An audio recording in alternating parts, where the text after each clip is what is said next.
Hi, everyone. Welcome to the Goldfish Report. I'm your host, Louisa, and we have a very interesting Goldfish Report today.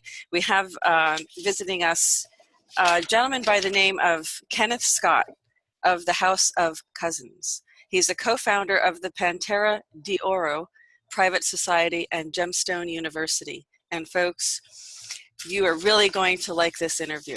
Joining me today is our co-host, Steve. How are you, Steve? Hi there, Louisa. Hi, everybody. Good to be here. We also have one of the Goldfish Report's previous guests and systems researcher, Martin, with us. How are you, Martin? Hello, everyone. Thanks for joining us, Martin. And of course, we have Ken Scott of the House of Cousins. Ken, thank you so much for joining us, and welcome to the Goldfish Report. Thank you. Good to be here. I do know you, just so our viewers know, I knew of Ken and his organization prior to this interview, and we have discussed topics of this nature in the past, and of course Martin has also been part of these kinds of conversations. Just so I can give our viewers a little idea of where we're going, I'm going to take a quote off of the Gemstone University website. I'm going to read this to you so you can get an idea of where we are, where we're going with this. The first step on the path to freedom is removing the presumptions that attach us to the debt, the liabilities, bankruptcy, and enslavement. This includes removing presumptions, removing presumed consent, and to step into jurisdiction. All of these elements that create our world, including history, law, money, jurisdiction. So all of these things, these are the fabric of our society. So we have a corporation, a United States corporation. We have a District of Columbia. We have. How did we get into a situation where we have these presumptions about consent? What is it that you're talking about, Ken, that refers to a path to freedom? Okay, good question. Okay, well, first of all, let me say for your listeners, probably most don't know me, that I have spent over 55 years studying the world. I'm 63, and when I was between 5 and 7 years old, I had a sense of what I wanted to achieve in my life, which was to understand the world that I was in, okay? As many, most, perhaps even all of your listeners, I'm sure you, at some time, and I may have been as young of an age as I was, or at some point in your life, you look around and you feel like an absolute foreign entity, as a famous science fiction book called it, A Stranger in a Strange Land. You ever hear of that book? Steve has. Haven't you, Steve? Not yet. Oh, okay. Well, you ever hear of the famous science fiction writer Robert Heinlein? Oh, Martin probably has, right, Martin? Yeah. Okay. Well, I'm a science fiction buff, but okay. This was a book that came out in the 60s, maybe even the 50s. All we have to know about it is the title of the book, A Stranger in a Strange Land. So I would ask everybody here, have you in your life, and do you now feel like a stranger in a strange land? Do you feel like the reality you're in is not really real? It seems like a artificial construct, a holographic reality that doesn't have a relationship to who we really are in the sense of honor and integrity and supporting life for all beings, not just a hierarchical pyramid structure where only those at the very top live a life of luxury and all the rest of it. So I have felt my whole life that this was not where life was supposed to be. So I set out to figure it out. And I've been doing that for well over 50 or 55 years. I have always been a voracious reader, researcher, and keep on digging deeper and deeper and deeper to understand the nature of the reality that we're in.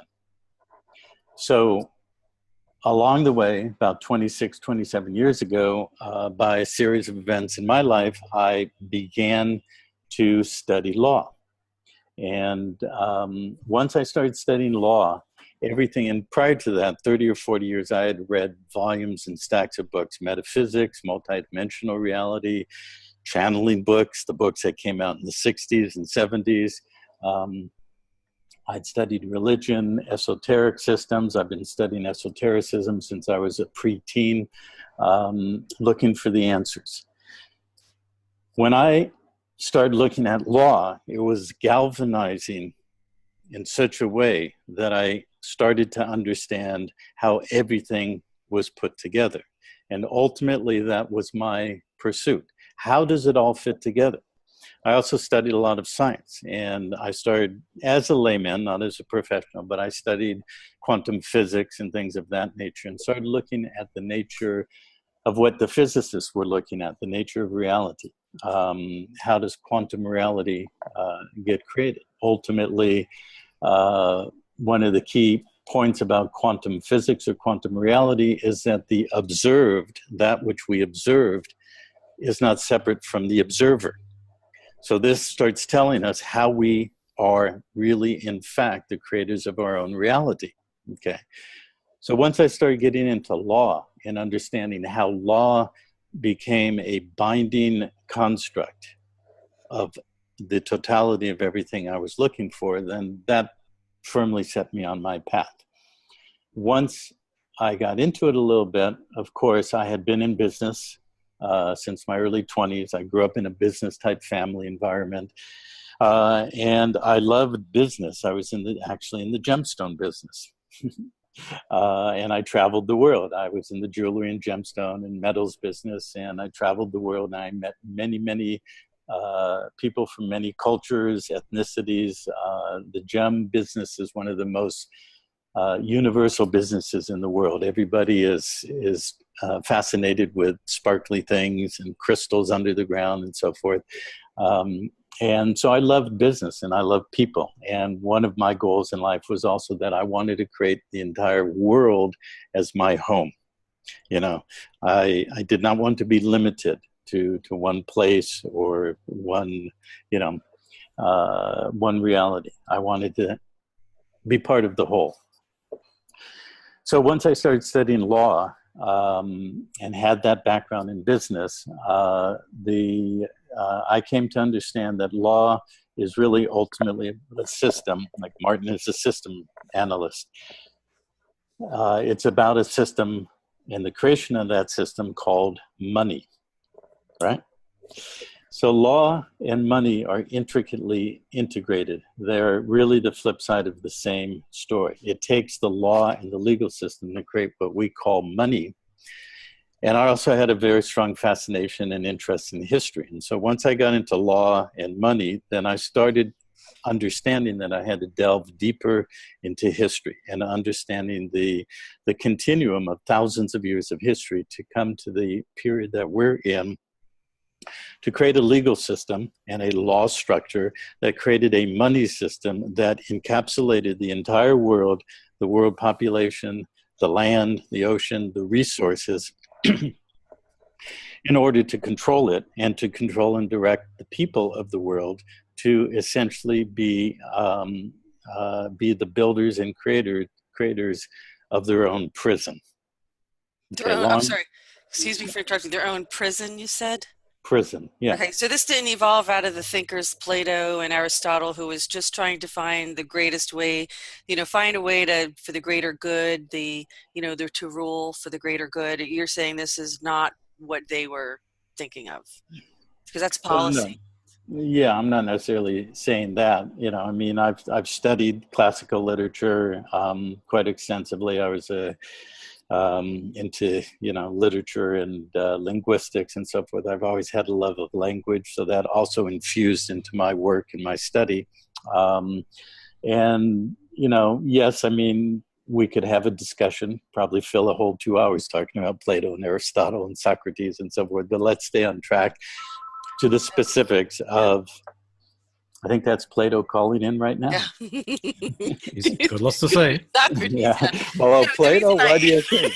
Is it the real or is it ideal? Is it the cave or the shadow or the real world? Well, the reason I'm asking is I was asking your opinion about was it an attempt to try to rule this large burgeoning population and try to govern people, and it went awry?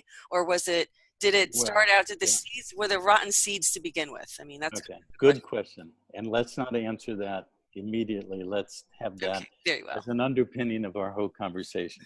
Okay. Because in my study going back in history, but before I go into that, there's 5 points.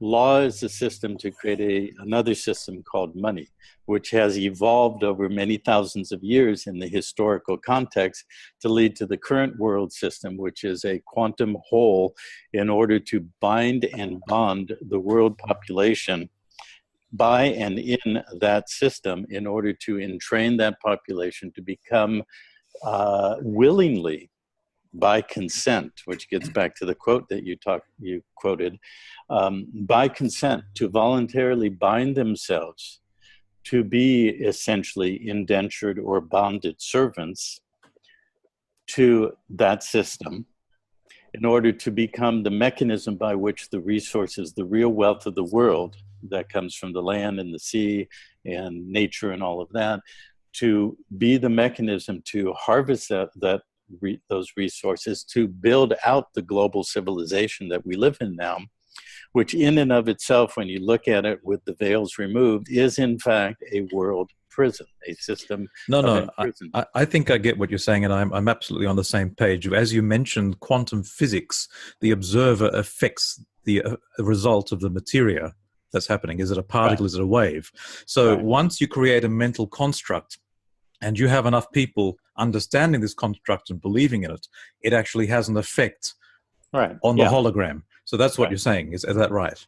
Well, exactly. That gets into the nature of consciousness. What I was saying prior to getting to that level is just talking about the mechanics of the world system itself. How they got into it, how they're creating it. Yeah. And, all right. Okay. And in our society, Pantera, the Oral Society, and in Gemstone University, because my background was in the esoteric side, in the metaphysical, as well as the hard facts of history and law and the money system, the world banking system, and all of that, it's an integrated whole. You cannot separate it. You must understand. Because also in that study of history and in the esoteric side, the study and understanding of all of these eras of history, the Egyptian, Sumerian, Babylonian, pre-Roman, the Roman, etc., there has been a continuum of secret societies and esoteric schools and all of the rest of it that do train the elite and the bloodlines and so forth to understand what you just brought up, the nature of consciousness and how to create a containment field. A group think. A group think to create a containment field. Right. For that group consciousness in order to entrain them into a system of belief systems. And there's a myriad of belief systems, but there's one primary belief system. And that belief system that controls over all is a belief in lack and limitation, underwritten by fear and survival. And so you have a entrainment to get what I said in terms of the nature of law. All law fundamentally is contract. That's a universal law. Okay, it's above and beyond the world system we're in. Contract simply means voluntary consent to an agreement that willing and aware beings enter into. Okay, and so when you really understand the nature of the world system, the legal system, and how it does bind the population, you understand that it's been created to get the world population to entrain itself and bind itself by voluntary consent. Perfect. Sorry to interrupt you for one moment. Okay. I don't want you to lose your train of thought. Who do you think is behind the continuum? Well, that's a very good question. That's the beginning question, and that's a current reality question that is fundamentally most important. Now, if you were to talk to different people with different belief systems, they would tell you different things. What's your learning? What's your understanding? Okay. Well, let me answer it by saying this. Where my understanding is right now is that we are at a pinnacle point of the entire construct of what I'm talking about, the continuum of history, creating this world system, and so forth. There's a purpose for it. We are at a crossroads, or more accurately to say, at a bifurcation. There is a choice here that every individual being is absolutely required to make at this time. And that choice is to continue to allow themselves to be bound and bonded, or to choose freedom, to a holographic construct that is progressively diminishing their individual directive principle and will.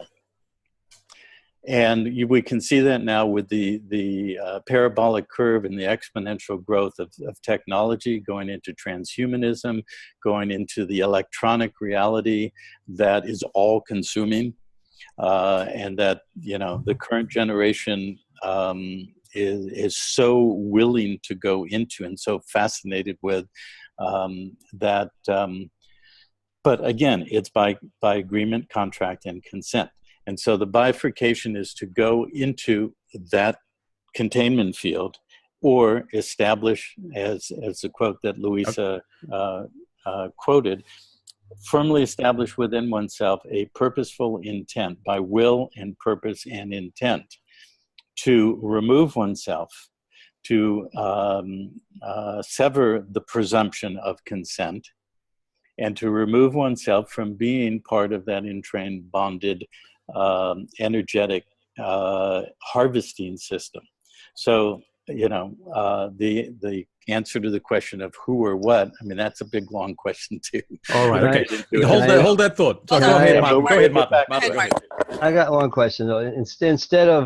Instead of you said remove themselves, instead of removing themselves, what about taking control of the systems that you're already entrained with now? Instead of removing yourself from the system, take control of those systems. Okay, well, we do that. Okay. And it's very much like that. But when I say remove, let's start with fundamentals in terms of definitions. We all have a status within the world system. Most people in the world, their status is what's called, and what we call, a bonded surety. Okay. What does that mean? Well, the word bond obviously is a root of the word bondage. It's a root of attachment. It's the root of the word to bind. The Latin roots of the word religion means to bind again. So in the study of religion, we understand that people voluntarily choose to bind themselves to a belief system that is part of the entirety of the whole construct that we're talking about. And so what is a surety? A surety, that's part of the root of the word assurance or insurance. It's basically one who guarantees something. So, you know, if Louisa lends me $1,000 and she wants collateral, and Martin's my friend, he says, I will assure Louisa that Ken will pay it back. And if he doesn't, I stand as the, you know, the assurer or the surety to guarantee that obligation.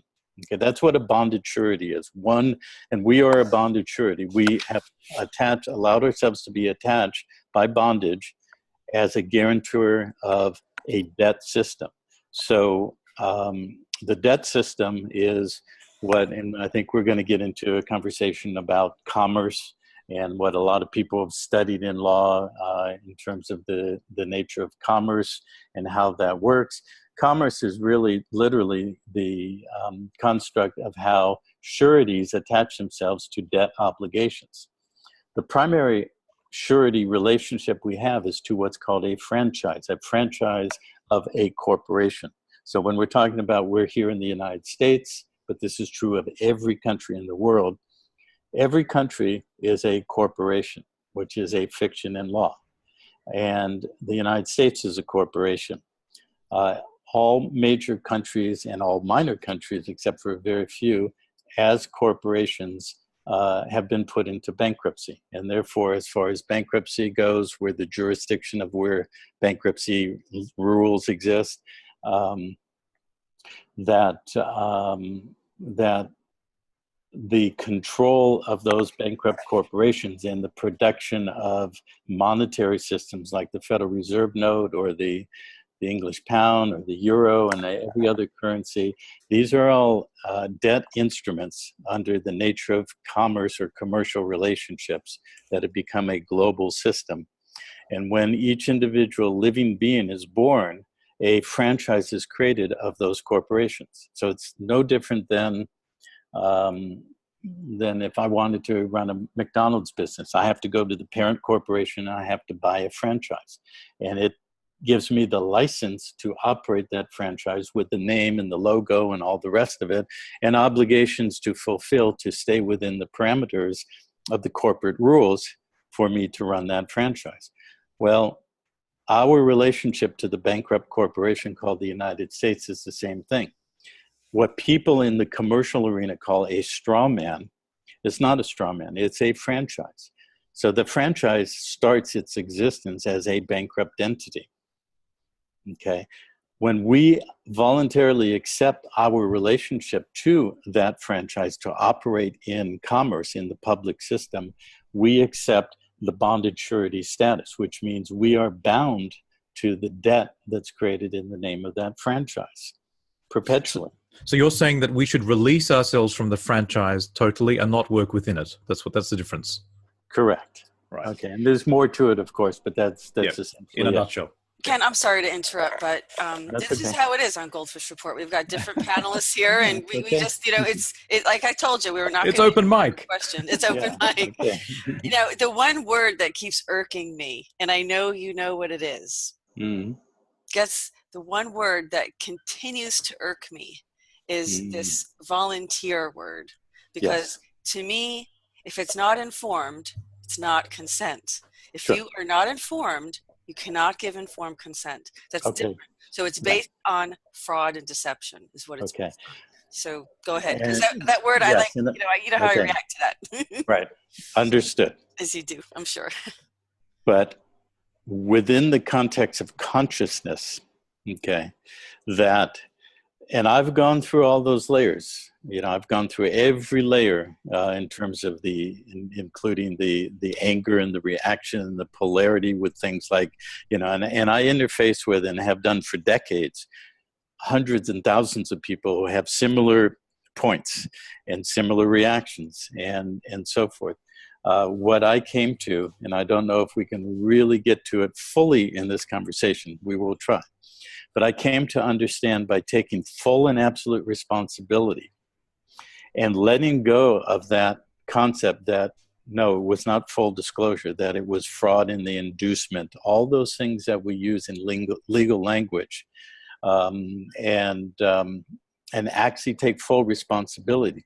Because in my study, in my integration of that, I can see how, technically speaking, and that gets back to Steve's question, okay, who and what is behind all of this? These are masters of deceit and masters of deception, but at the same time, they understand the nature of the rules of the game. The rules of the game is to get voluntary consent, no matter what. And to fulfill that, yes, we have, the nature of a valid contract, one of which is full disclosure, one of which is a full meeting of the minds, which means that I understand and you understand the full terms of our agreement.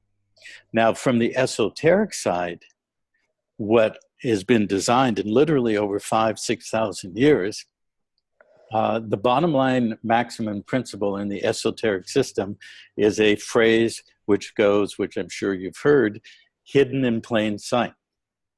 Have you ever heard that phrase? All the time. Sure. Okay. Right, exactly. We see it all the time. Right, but what does that really mean? Okay. It's hidden to those who don't have eyes to see. It's esoteric. Okay. It is in plain sight. Okay. And so from their point of view, and we could argue, and we wouldn't be necessarily an argue. You could take one side, I could take the other of a debate. Of yes, it is that way. Yes, there is full disclosure. No, it isn't, because they didn't tell us where it is. But the bottom line is that it's all hidden in plain sight, which requires us to take full responsibility to open ourselves to a path of walking, as per your quote, or the quote that you quoted, a path to freedom. Because ultimately it's a matter of consciousness, because we are in a, let's say, a debased system. You know, it is a regressive system. We have collapsed into something less than who we really are. So if we externalize that in any way, we are diminishing our own capacity, which means we are disempowering ourselves. Okay. So let me just summarize for the listeners. So what you're saying is it's secrets in plain sight, through the symbology, through the symbols that's been set up in the construct, through the language and the law and the language we speak every day. We don't truly understand it. So we have to get to the core of the meaning before we're able to understand the franchise that we've been surreptitiously put under through the from the corporation, in order to be able to then have the power to free ourselves. Sure. Yeah. Is that what you're saying? Another thing is, so. I want to mention something here. Okay, go ahead, Martin. Well, hang on, Martin. Let me just. Sorry. So I realize that most people have not delved into something like this, you know, even remotely close to what I have, and others as well. The point is, and this is why we founded Pantera, and we've created the Gemstone University, which is to build an integrated platform and environment for people to begin to take those steps to learn and to integrate it. Because the key word I used was disempowerment. If we put it outside of ourselves and use things like fraud, or they didn't disclose, or whatever, we're actually disempowering ourselves. The converse of that, or the obverse, is that if we take full responsibility, we begin to empower ourselves, which is the equal to raising our consciousness, to integrating and embodying that awareness and that consciousness, mastery, which is our true tool to moving, you know, going back to that bifurcation, that split in the road. It's a very easy path to go into entropy, to go into and look at the world system. It's all about a welfare state. We will take care of you. We will, you know, just do what you're required. Follow the rules of the corporate bylaws, and you will be taken care of. Unless you're disenfranchised, which, you know, unfortunately about 4 or 5 billion people on the planet are, but that doesn't matter to that corporate mind. It is an artificial intelligence that has no sense of empathy or true love or any capacity of what we would consider human. So you just said it's an AI that's behind it.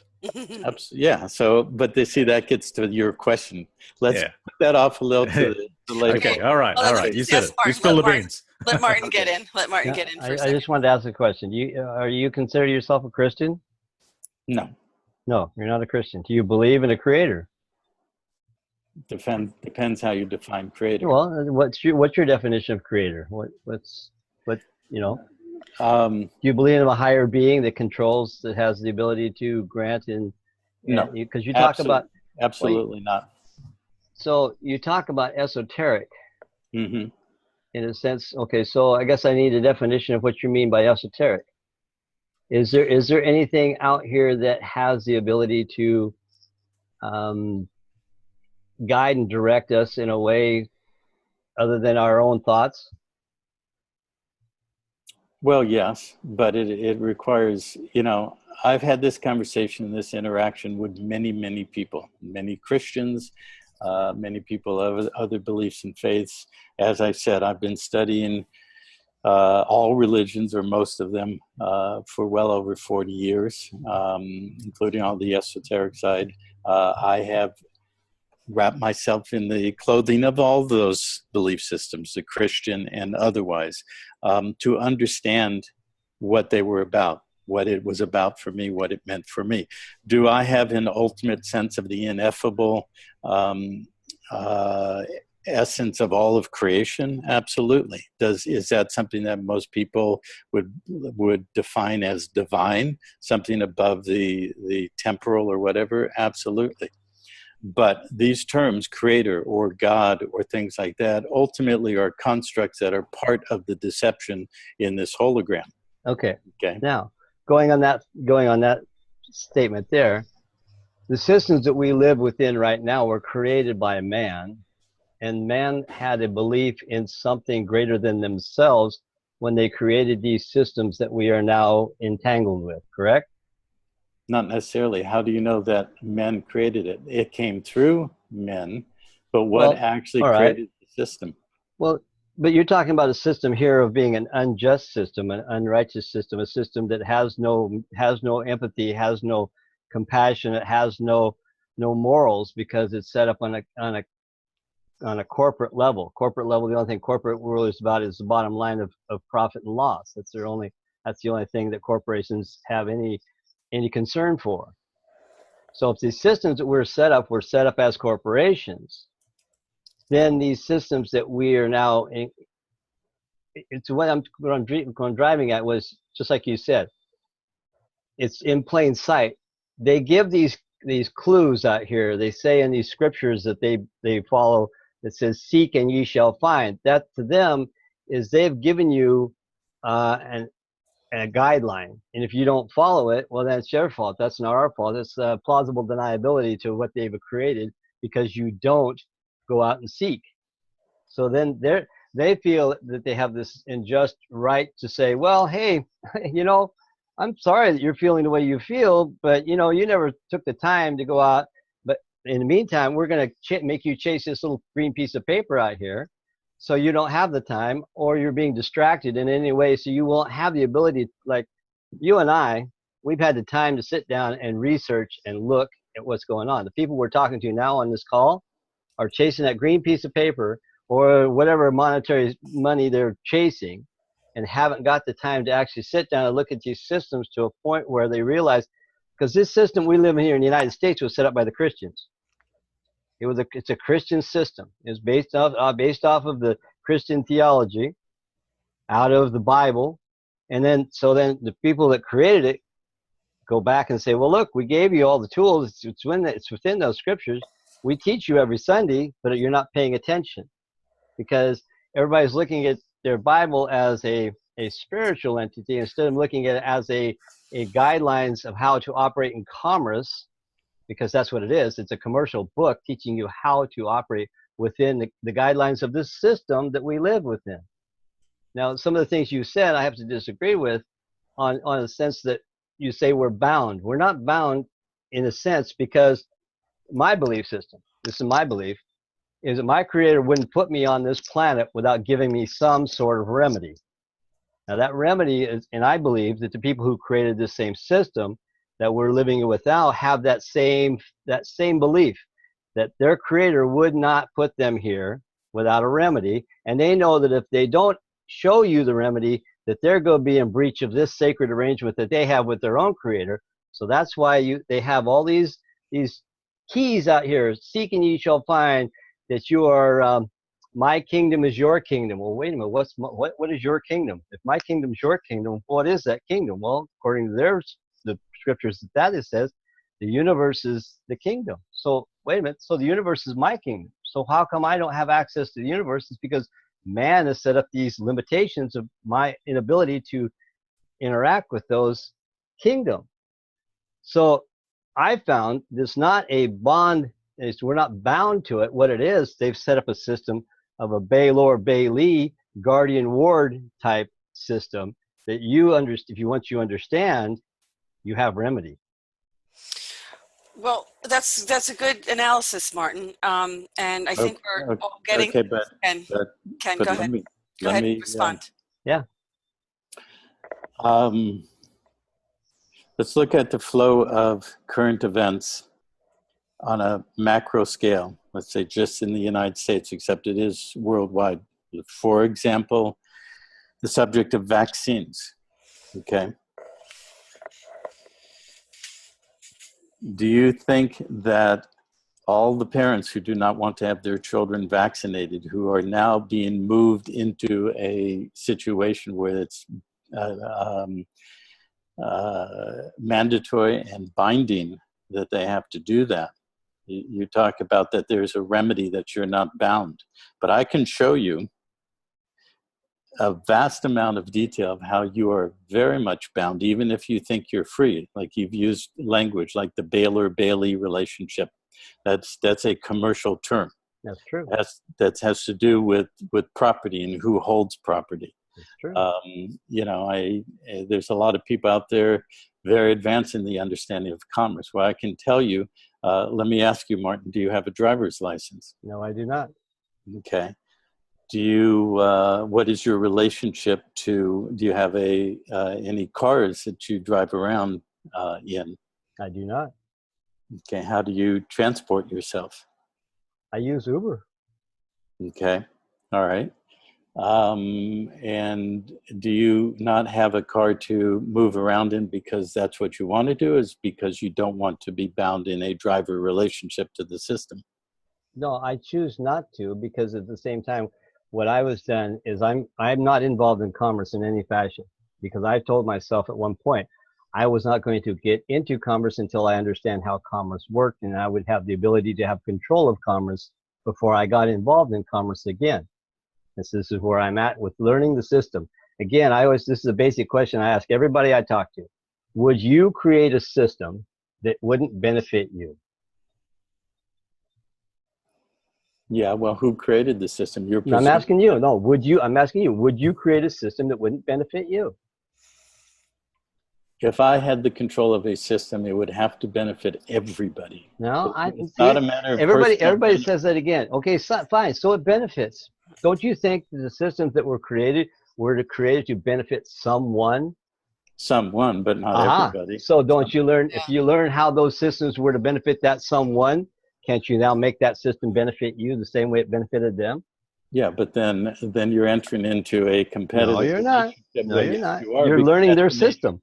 No, you're learning their the nature of the system that currently exists. Well, I'm saying right now, the system okay, we live in. Guys, one at a time. Just one second. Is it benefiting the world as a whole, the current system? If I taught you the way the system benefited that one person, yes, it would benefit everyone that learned how the system works. Oh, everyone who learned. Well, how about the 4 or 5 billion people on the planet who are living at a level of poverty that you and I can't even imagine? That's the world's that's the whole point. Okay, wait one second. Yeah, I think Martin, you've got a very good point that if you understand the system, you can certainly work within it or even around it, whatever you want the way you want to say it. But I think what Ken is saying, that you said very, very well said, Martin. You said that if the Creator would always give us a remedy, and maybe the remedy, the best remedy, is to actually remove yourself from the system. I don't know. I think that's what Ken's saying. I mean, you can agree to disagree. No. Yeah, we can agree to disagree, and I'm pretty sure that we're going to. It's okay. But that's okay. Removing oneself. See, again, I've spent 26 years in this arena, this what many people refer to as a movement. The various names: law movement, sovereignty movement, freedom movement, and so forth. Most people take the path that Martin is describing of removing oneself from the system. But what I find is, yes, you can remove oneself. Yeah, for your personal, individual choice and benefit and so forth. But I'm not interested in my personal, individual choice excluding or exclusive to the world as a whole. I think in whole terms. I think about those 4 billion people or thereabouts on the planet who live a life that I wouldn't even remotely imagine myself having to live. As far as I'm concerned, I live at the top. You know, I don't have much money, and I haven't during this 26 years because I chose a path to do what I've done and required to remove oneself from the things that Martin's talking about. But my ultimate goal was to be in control, self-directive, and have the capacity to work within the world system without being bonded or bound to it, and utilize my capacity to transform that system to a world that works for all. Let me finish his comment, Martin. And when I said earlier that I set out early in my life to make the world my home, my attitude is I wouldn't want people in my living room having to endure the kind of conditions that the majority of the people on this planet live. So that's my personal commitment to life itself, to work tirelessly and with everything I have in my capacity, intellectually, physically, and otherwise, to ultimately see a world that does work for all people. And I could have chosen a long time ago, because I have the intelligence to do it. I could have made the kind of money that I could have a life of freedom and independence. I could have done a lot of things, but I chose to apply the intelligence and skill and capacity that I knew I had to actually working systemically, first to understand the system you're talking about. And we will agree to disagree if you don't agree with what I'm saying, Martin, because I don't think you will. But as far as I'm concerned, any creator who would create an environment or a world such as this, that would have the kind of degradation and poverty and everything else that we see collapsing in this world, that's not a creator that I am aligned with. And so then I ask you the question, who then is, because Steve started with that question, who's behind this system? Who then would create a system? And you use a good phrase there, Martin, to their benefit. So we have to understand, we have to look behind the veil, who actually calls itself creator of this world, creator of the system, creator or writer through channels of men, and in some cases women, of these things called sacred texts and scriptures and so forth, that has created a system that is hierarchical, that is designed for failure, that is designed basically to create the kind of degradation and destruction that we're watching happen, that if we don't change that direction, we are definitely in a endpoint of systemic collapse. And so that is not a creator whatsoever that I would align myself with. And, you know, we could have religious or scriptural dialogue and debate and so forth for a long time. Yes, we can see magnificent principles in the Christian and Judeo-Christian Bible. And I live by those principles and those ethics myself. But when you ask, am I a Christian, there are other elements in that document that bind one to an acquiescence and an agreement to a structure or a system or a quote-unquote creator that has allowed or created a situation that we see what this world has come to. And that's what, for me, is that bifurcation in the road that we're at right now. Which All right. is That's fantastic. That's fantastic. See, you answered, go ahead, my question. You answered my question when I asked you what your beliefs were. I didn't ask if you're a Christian. Now you've answered that. But my point here was, what if that system was already available, that you could have unlimited resources to take care of all those people you're talking about that are out here right now? What if I could show you within the system that you live in that there is the ability to have an abundance of everything you need out here already available within the systems you're already involved in right now?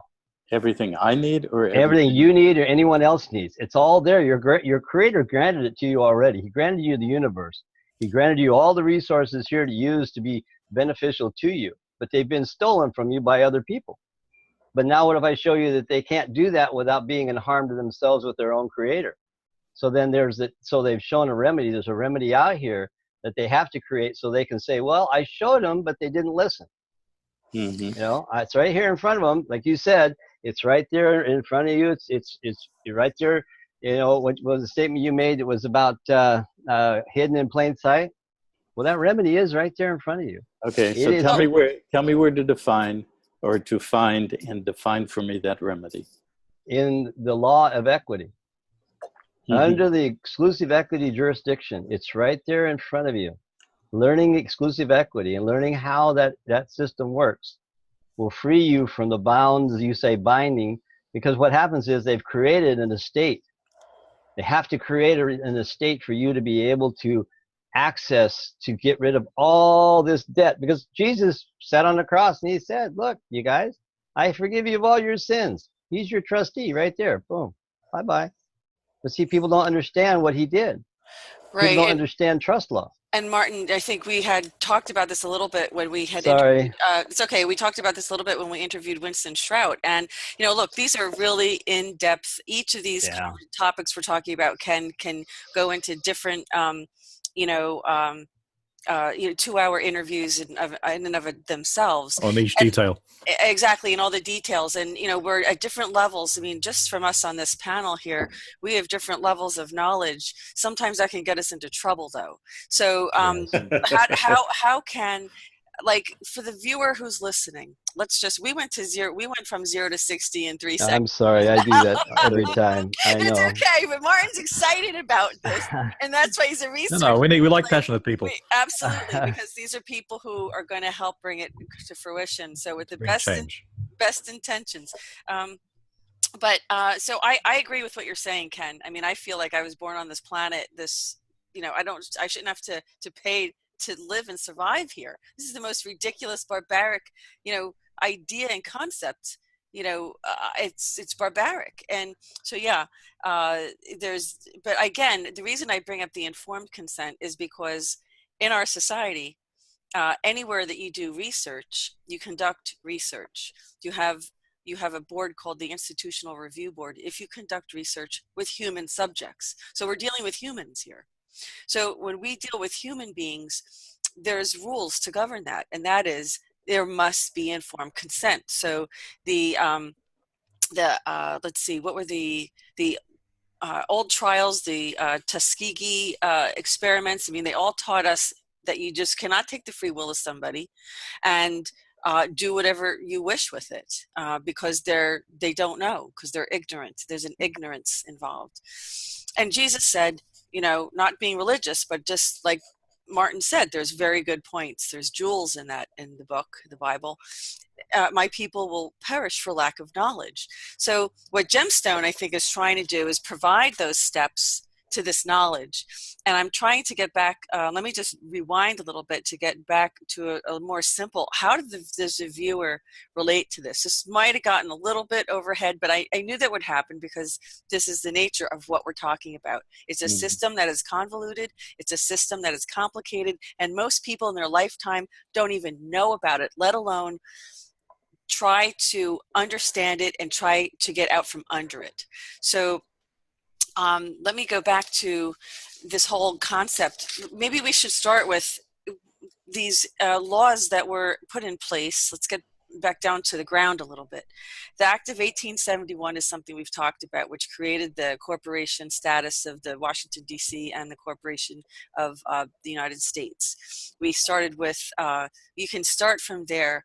Was that in this last century, is this the final nail? Was this did we have a chance when America was created to actually break away from all of this?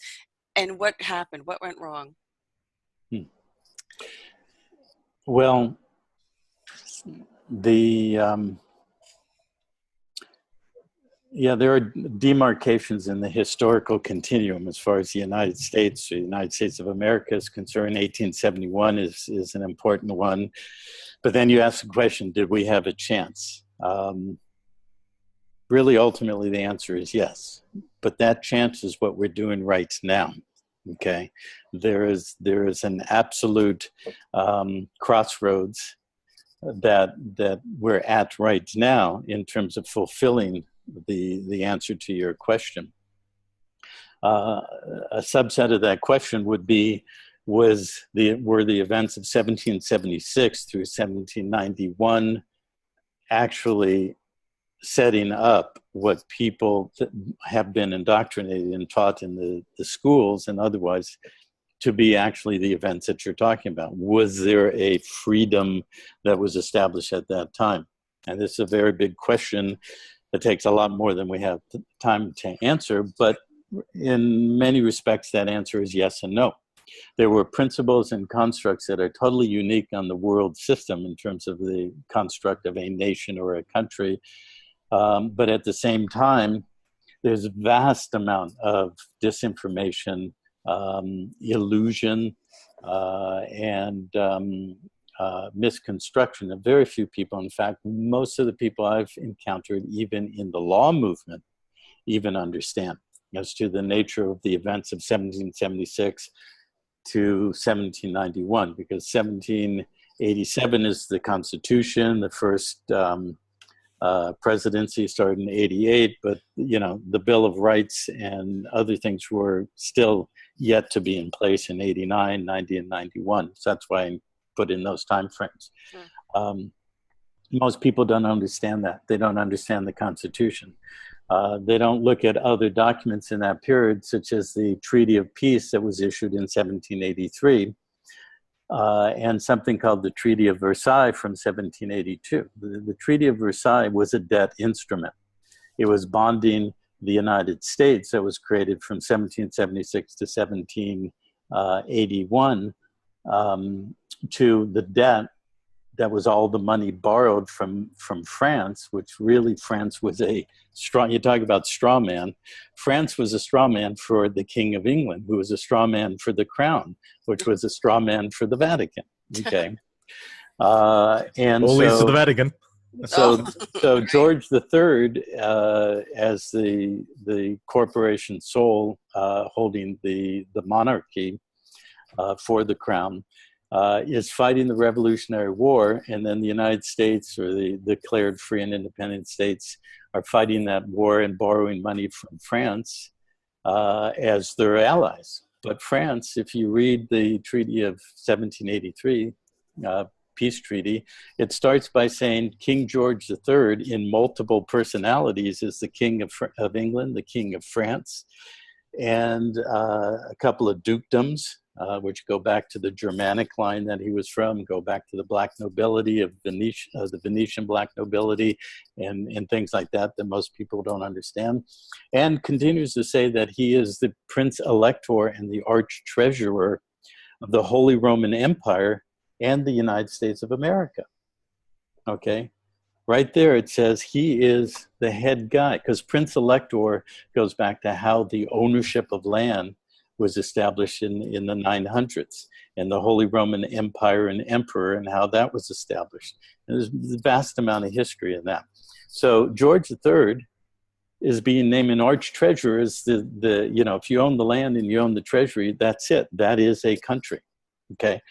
So in that Treaty of Peace, which was signed by 3 representatives of the United States, except they were also esquires, which meant that they were holding a title of nobility from the City of London and the Temple Bar and the 4 Inns of Court, where law is disseminated from something called the City of London, okay, which is one of the 3 triple crowns that was established by a testamentary trust going back to 1302 by a papal bull, in which the Pope said, I own all the land and all the flesh and all the souls.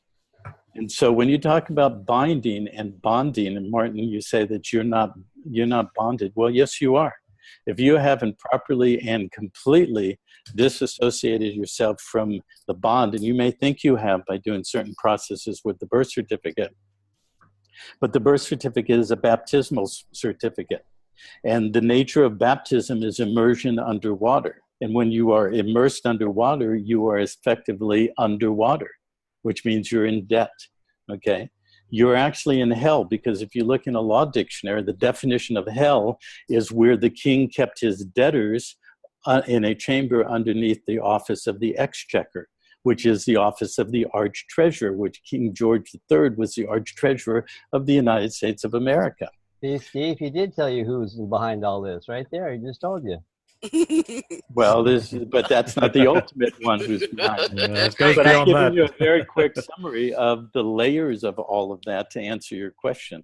Okay, so we're in hell because we are bonded by a birth certificate and a baptismal certificate that immerses us underwater by ecclesiastical law, and a papal bull that said, I, by dictate and absolute authority, apostolic succession, and all the rest of that, have the control to mandate that I own all the land and all the flesh and all the souls, which ultimately tells you that the bonded debt system is a harvesting system.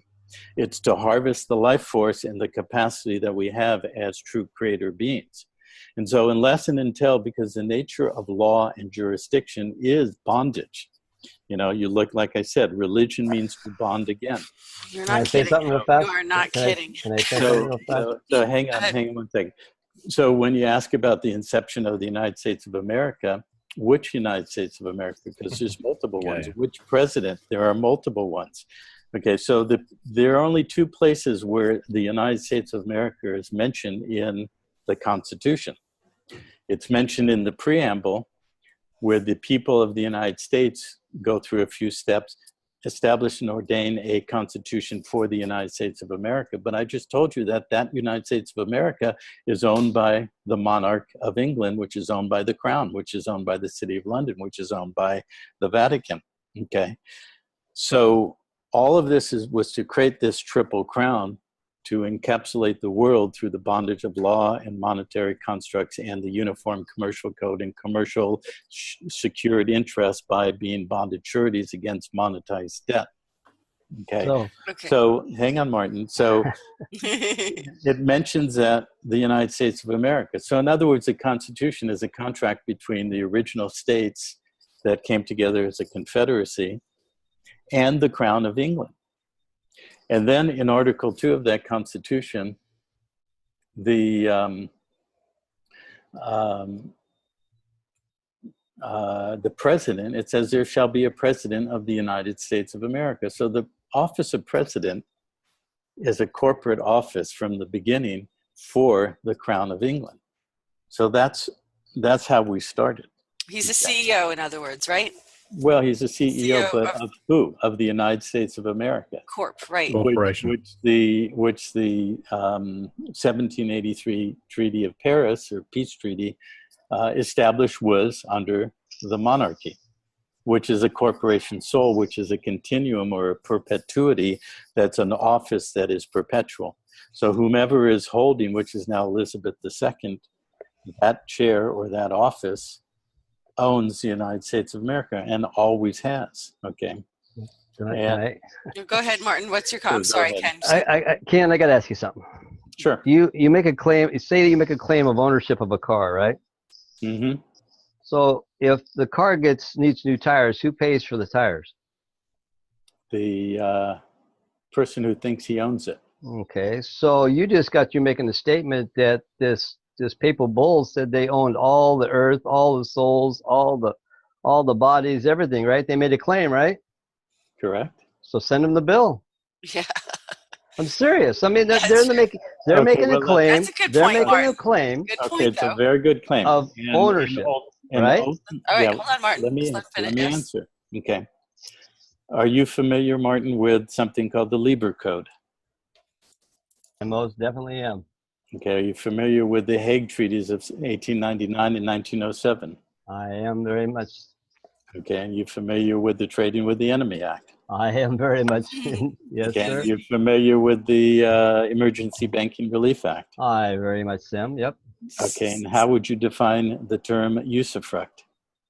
I would define the term usufruct as the fact that they are someone who is using property that is not theirs, but using it to their benefit.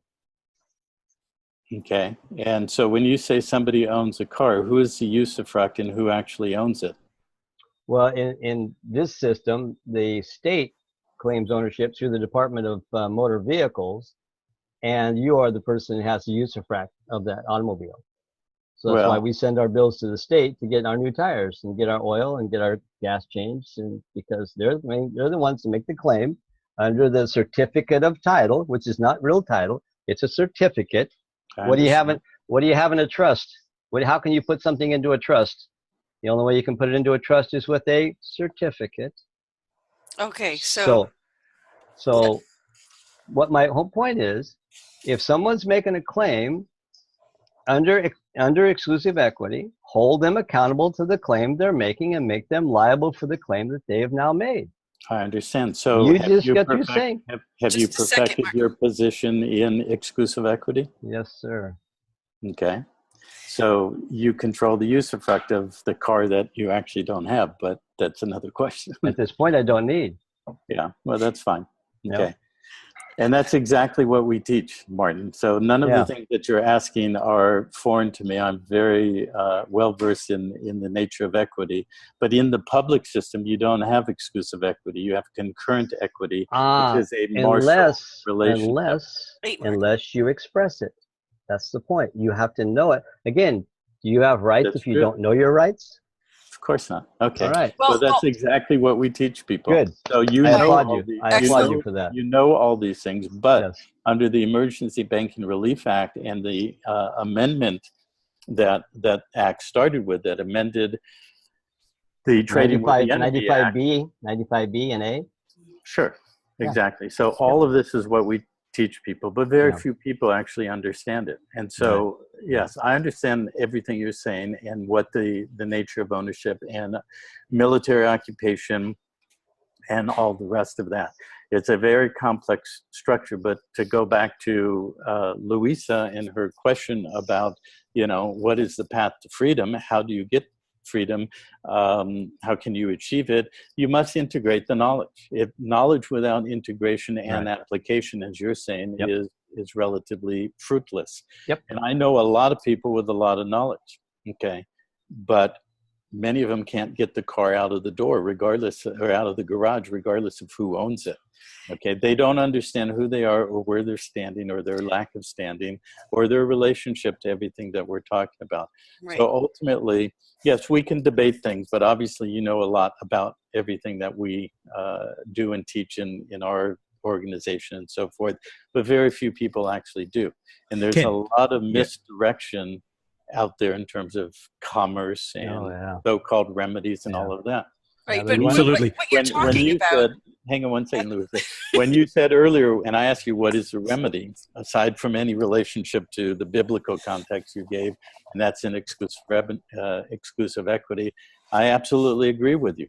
But it's a matter of systematically taking the steps to both integrate it internally as well as externally to have the standing to claim and use that exclusive equity. See, and our founding fathers did us the biggest favor in the world by writing that Declaration of Independence. That is the root record that stands for everything. All the rest of these constitutions, all these other things have no meaning without that Declaration of Independence. Of course. That is the one that gives us our ability to do the things inherently granted to us by our Creator. So, but the thing that we're talking about here, Martin, is you've done a phenomenal job as a researcher and accumulating this. But Martin, you're the outlier. You are not in the bell curve. We're talking about bell curve folks here, right, Ken? Yeah. We need to get people in the bell curve. Martin is great because Martin has this knowledge and he's done it on his own. He's had his own impetus to find and seek this information. But I'm telling you, people don't know where to look. And I think what we're ultimately talking about here is status, isn't it? Sure. Yeah. We're talking about status, standing, and capacity. Okay. So we've talked about status. You can be a bonded surety or you can be a truly private being. Okay. The system is divided into two halves, the public side and the private. Everything we're talking about the bankrupt corporate entities, the franchise, the bonded surety relationship, that's all what operates in the public. Everybody is familiar with how the public operates in terms of, pay your bills, pay your taxes, get insurance, all that kind of stuff. Very few people understand how to go into the private. And when you change your status and you move into the private side, you have standing to state a claim. So when it gets down to the issue of exclusive equity, as what Martin is talking about, equity is created every day. Public is where all the debt exists. But every day, all that debt is traded. That creates private equity. Okay. But if you're attached as a bonded surety to a bankrupt franchise, which is what we talked about earlier, you have no standing because in the jurisdiction and the nature of bankruptcy, a bankrupt has no standing. He literally cannot state a claim. So if you go into these public courts, whether it's a traffic ticket or a criminal charge or everything, you have no standing. Yeah. You have no standing. You cannot state a claim, which is equal to the phrase staking a claim, which has to do with standing on the land, which goes back to the whole history of all this freedom stuff. The Magna Carta and everything was about who was really on the land, which also has a relationship to what I pointed out, that George III and continuum to Elizabeth II, as Prince Elector, there are things that were written in between after the Declaration, as Martin points out, was the key document into the 1780s and 1790s that established who actually was qualified to have standing on the land. And everything, then you bring up 1871. By that time, and then into 1933, everybody was lifted off the land. Almost everybody. You had no standing. You were bankrupt. You accepted privileges and benefits within the public system that reinforced that contract. And so what we teach in Gemstone, you say that, you know, Martin's a rarefied being, which I'm sure he is, because he has done that research. Very few people have the skills to do that research or to know where to go. Okay, it took me 25 plus years. I'm sure it took Martin a couple of decades to get to this point. This is what we've put together in the Gemstone University to teach people how to learn this and to condense the learning curve so that you don't have to spend 25 years. Yeah. That you could actually learn this within a 1 to 2 year period and be within an environment in a private jurisdiction, which is what a private society done correctly really is, and have the ability to go through that learning and be supported by hundreds of others who have done it or are doing it, and support each other to gain that integration, that consciousness and awareness, that integration, the knowledge and applied practical knowledge, so that we can be free. This was what I set out to do, and what we together, my wife and I, who founded Pantera, and many people who have been with us for a long time, to create a model that people could access and have a lot of that grunt work, all of that homework, reduced down to where it's systematically laid out, if you commit yourself to walk those steps to gain that capacity. And you just said the magic word. The magic word was... Let me wrap it up, which is status, standing, capacity. So if you're not standing on the land, and you cannot if you're a bankrupt, you're lifted off the land. You're in a containment field, which is called a civil body. And if you're not on the land, you have no standing. You can't state or stake a claim, and therefore you have no substantive law. You don't have access to what Martin has identified as exclusive equity. You are only given the civil procedure that hybridized law and equity into civil code and civil procedure, and it's all under military occupation. So yes, as Martin said, you have a limited use of a limited use of the property that belongs to the state. But everything you've ever purchased in the name of that franchise with Federal Reserve notes belongs to the state. This is why, you know, in your personal story, why they could take children away from parents, why they could do all the things that they do that seemingly have no logic, have no context within what we think is this country we live in.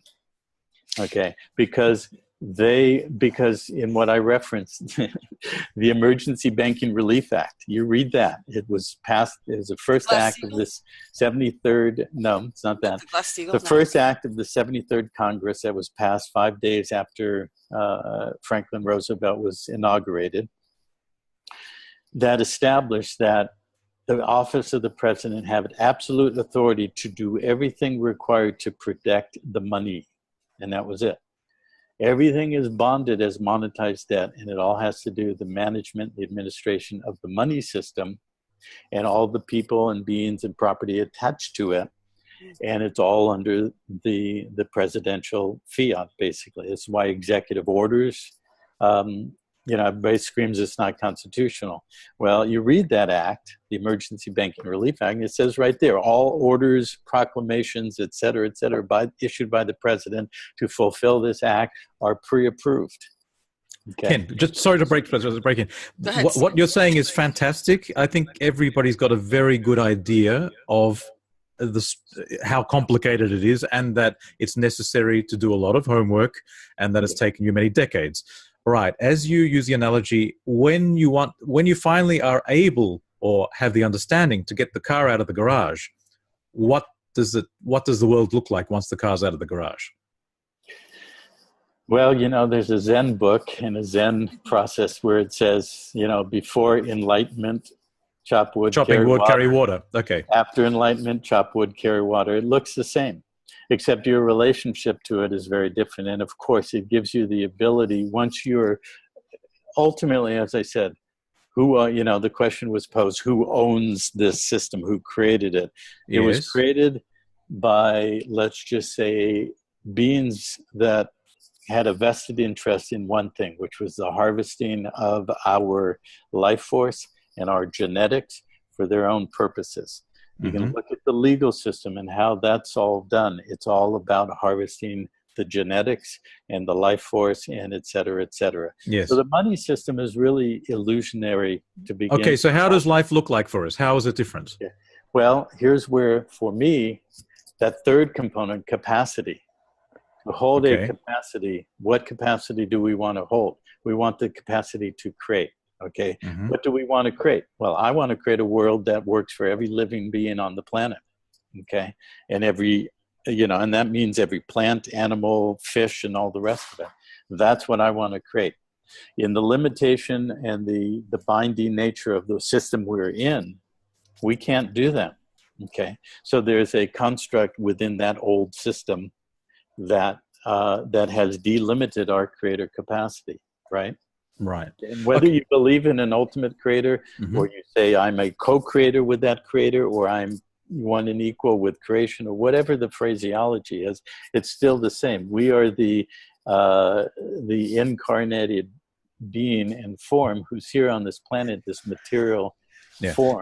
These are very noble thoughts and very, very philanthropic. I mean, this information that you have, you're giving it freely available to all, I assume. Well, freely, it's relative. I mean, we have a system of donations to support, to build what we do, because we still require that, Yeah. I mean, right now he is, Steve, because on the Goldfish report, but eventually, look, I mean, there's time involved in everything, and everybody needs to, respect that somebody spent the time to put all this together. And Martin said something that I think you would agree with, and that is, I think the key phrase here is commitment. Because I have gone onto your website. I mean, I have, as a member, been into these volumes. I mean, there are volumes of information that you have, and it does take time. It takes commitment. This is not a fix tomorrow. This will be fixed tomorrow. This is so for somebody right now who is in the middle of, let's say, a foreclosure or a litigation of some kind, this isn't the solution right at this point in time. No, I wouldn't say that that's true. But we do tell people, first of all, you have to start somewhere. Most of the people that are Gemstone Pantera members have had problems, or continue to have, whether it's foreclosure, tax issues, court cases, or what have you, or child custody cases. We have all of them. But we tell people straight away, this is not a quick fix. We're not going to make those things go away.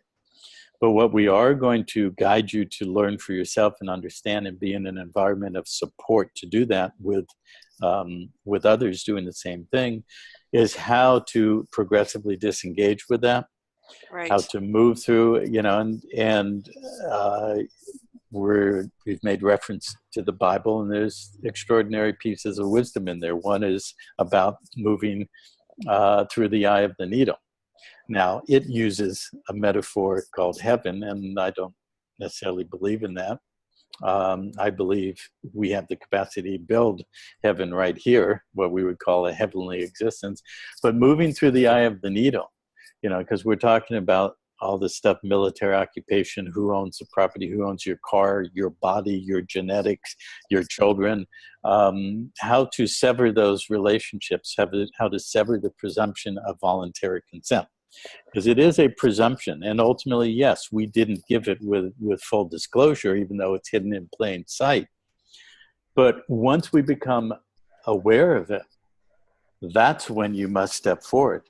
In our documents that we do present and use as tools, both for education as well as process, they say in there, up until this time, I was ignorant of the fact that this was, in so many words, hidden in plain sight. But now I'm aware. Now I have the knowledge. Now I'm applying it. Therefore, I'm rescinding and revoking any and all presumptions of consent or voluntary nature, okay? Right. Because when Martin brings up exclusive equity, True exclusive equity operates on what's called maxims. And there are 20 principal maxims of equity, as opposed to 100 million codes and statutes in the military occupied domestic zone. So you ask yourself, which would you rather be bound by?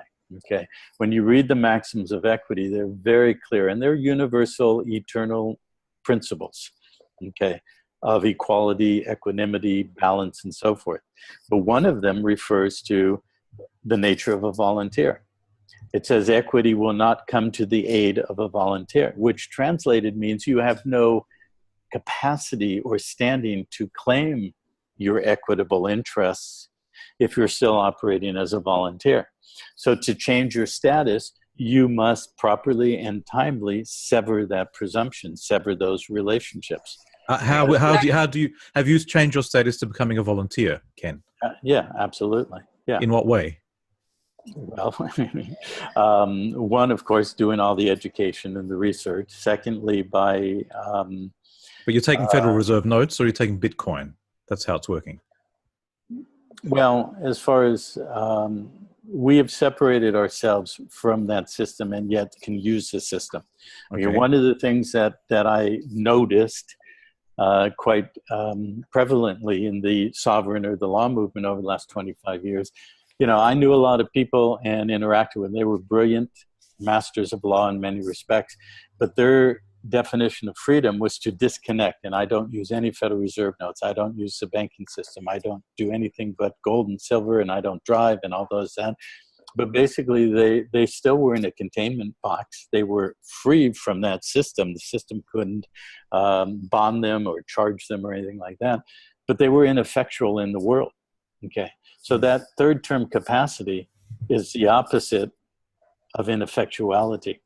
I set out to be able to use the world system, to be able to have the capacity to do something that was truly effective. And so and Martin brings up, you know, understanding the nature of trust law and understanding your states and all of that.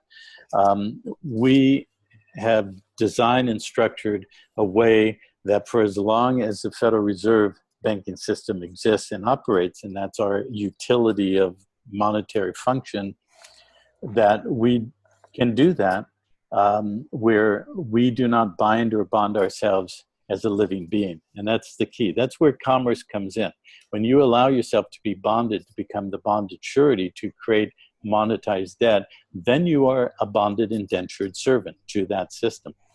But we can be out of the world and still utilize it. So yes, okay. We still receive Federal Reserve notes, but we know how to construct how we do that in a way that does not allow what's called a traversal or a recontracting back into the system. Mm-hmm. Interesting. I got a question for you. How well are your documents being accepted into the system? Extremely well. So you're not having any judicial problems with people bringing your paperwork into the judicial system and having it trampled on? No, absolutely not, because I don't put my documents in the judicial system. If I did that, I would be acquiescing to their authority and jurisdiction. I don't do that. How do you help people get out of a traffic citation? Well, if they've corrected their status, they express it as a trust, and they have trustees set up who the liability is placed on. You, I'm sure, understand the nature of trust law. Who has the liability? You just said earlier, you said, well, if I've truly, or one is truly set up that relationship of usufruct, you send the bill to the title holder. In trust law, the title holder who holds legal title also has the liability. You know that, don't you? Correct. Okay. Yeah. So when they attempt to board the vessel or issue a commercial contract, such as a traffic ticket, if you set it up properly, you send it to the trustee. Right, and this is all about knowledge. This is so powerful because it's an amazing amount of knowledge. It's a path. It's steps to follow. The reason I made the comment before was not that. It was in the sense that if people are in a situation right now and they are interested in coming to do research with you, it's not going to be a quick fix. This is about a process to change your status, a process to change jurisdiction and where you stand. Because I can tell you that, funny that Martin should ask that question, because I commingled, and that's what got me in trouble. Yeah, sure. Because I didn't know what I was doing. So a little bit of information can get you into trouble. So I just caution our viewers that it's a commitment, as Martin has said, and I think you would agree, it's a commitment to study this, and takes time. This isn't going to happen overnight. There's a process involved, and I think at Gemstone you walk people through that process to change status and to begin this process. But also, when you said hidden in plain sight and you emphasized the word notice, I noticed you did that. And that's one of the first things that one of our mutual friends had taught me, was this, that notice is on everything. When you buy furniture, notice. When notice is huge in terms of the principle of law and how that applies. And it was, and it's very clever if you know and understand that. Isn't that right, Ken? Absolutely, and I utilize that completely. And understanding the world of commerce and how secured interests are created. And you had a man on recently who is very well respected in that world, in that reality, has taught a lot of people, including myself. What is, well, I won't go in that direction. The point being, as far as notice, we learned how to understand commerce. We learn how to use administrative processes to provide and perfect notice. The problem with that commercial process ultimately is you still create a debtor-creditor relationship that ultimately still reverts back to the living man or the living woman, that creates a bonded attachment to the debt created. Because commerce, as it's defined in the Uniform Commercial Code, is all about debt, and it's all about secured interests. You must remove yourself from that. You have to remove yourself from commerce. You have to sever that attachment. At the same time, you have to provide and set up the means to settle the waters of your commercial attachments. So, Martin, I understand that you're obviously well versed and read in the Bible. Are you familiar with the chapter and verse Matthew 8:22? Well, I'm only versed in ones that I use in my work. So no, I'm not. Okay. Well, I use that in my work. Okay. Let me tell you, and have a look at this, and everybody who's listening, have a look at this, because as you rightfully pointed out, Martin, that the Bible has extraordinary layers. It is a layered system. Okay, there is the top layer, the superficial layer, which is religion, which is the nature of the binding, the rebinding to rebond again. That most people stay at that level, but you go deeper in it, and you can find commercial construct very precisely telling you what commerce is, telling you how to get out of commerce. You go deeper into what you rightly pointed out in terms of equity, true equity, and so on and so forth. Well, that verse is the absolute key, the pivot point of understanding everything that we've talked about, okay, in a non-religious context, unless you want to bind your mind or your being to a religious construct. It says it right there.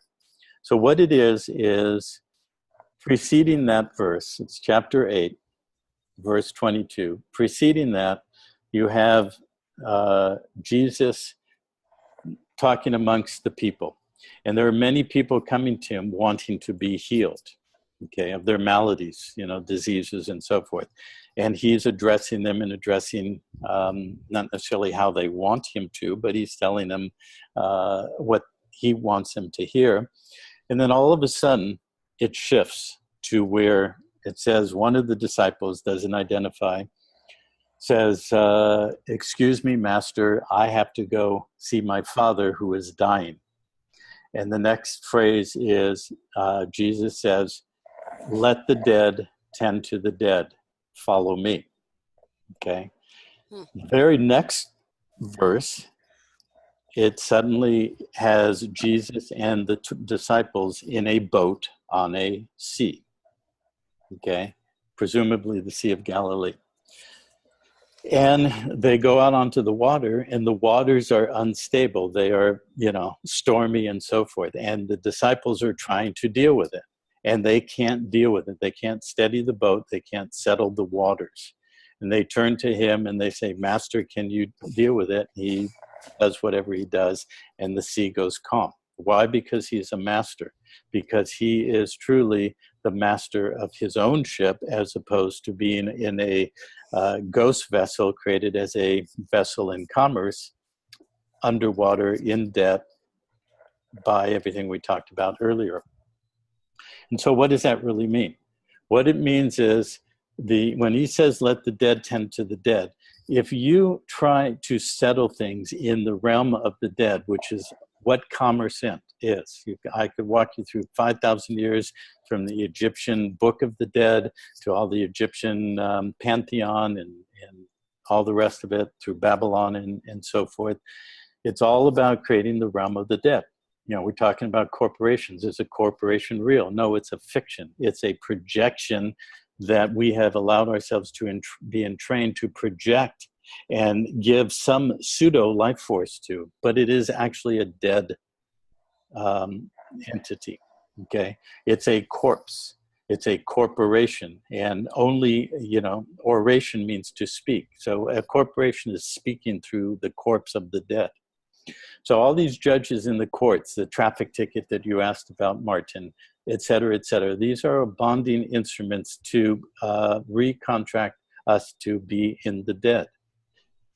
And so when all these beings are coming to Jesus and say, heal me, what is the ultimate healing that needs to be done? It has to do with pull in your living capacity, your life force, and become your own master of that, and not to abrogate or bond yourself to what I'm describing.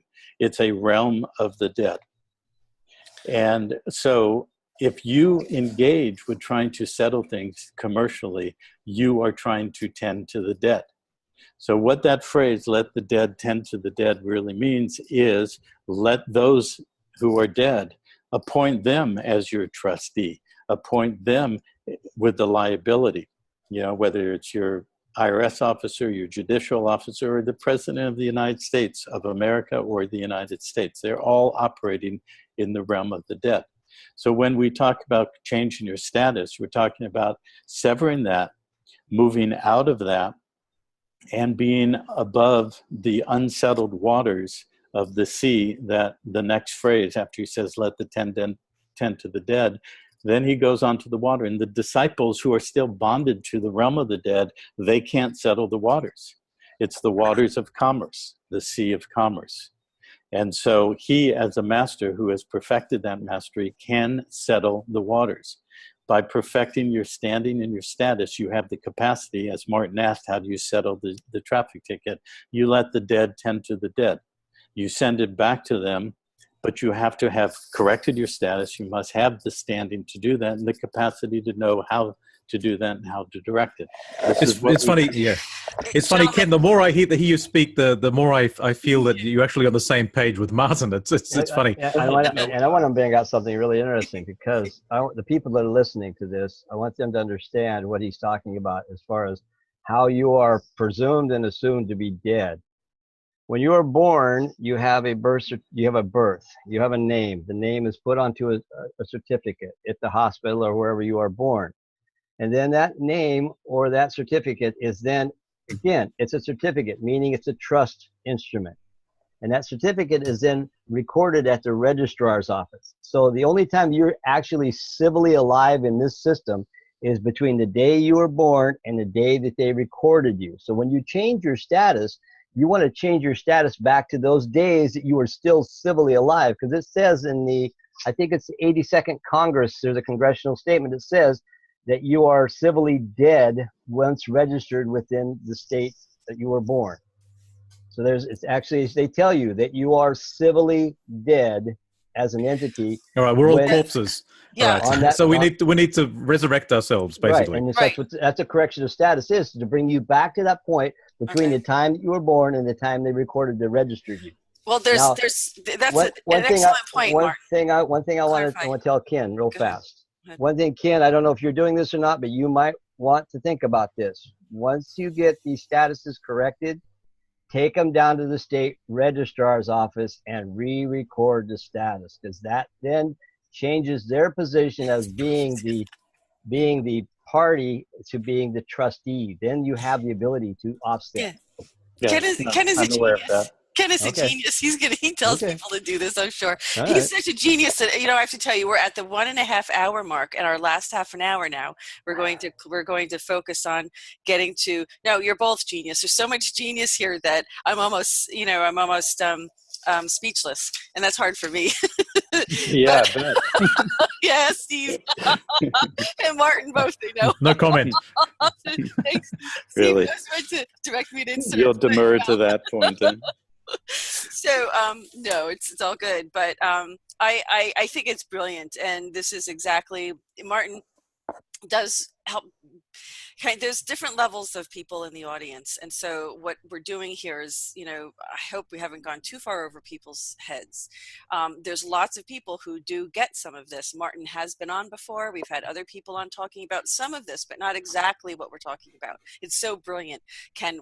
I just know what the viewers are going to say. This is going to be huge. So I just want to see if we could kind of focus on how we're going to, keep our last half an hour. And just by the way, Ken, this is phenomenal, and I do hope that you'll come back on Goldfish Report. Sure. Yeah. In the future. Okay. I'll bring my pet goldfish. It's good. They're always welcome. They're always welcome, right? We got food. We got food. Okay, We do. good. And what this is, it's feeding our curiosity. I mean, once we're kind of drips and drabs, I knew this was going to unfold this way. It had to unfold organically, because we had to start to see, the reason why we needed to change this. Why do we need to do this? And you've gone through, many reasons why. And ultimately it's kind of mind-boggling. This really challenges people's view of reality, because this information has been kept from us. As you said, the elites had access to the secret societies. They were given the information. It was kept from the average folk. So a lot of this might be very difficult just conceptually for people to get their minds around. Do you have anything that you can say about that? I mean, how can you help them understand that this really is a system of enslavement, and that this really is a prison planet? When they looked at the Bible at the very top, as you said, cursory level of the bondage, enslavement, and that's all they ever read into it. They didn't realize it was, it was the UCC codes, that all the, so how can you help people, for those who really say, oh my God, you're blowing my mind, I can't believe what you're saying?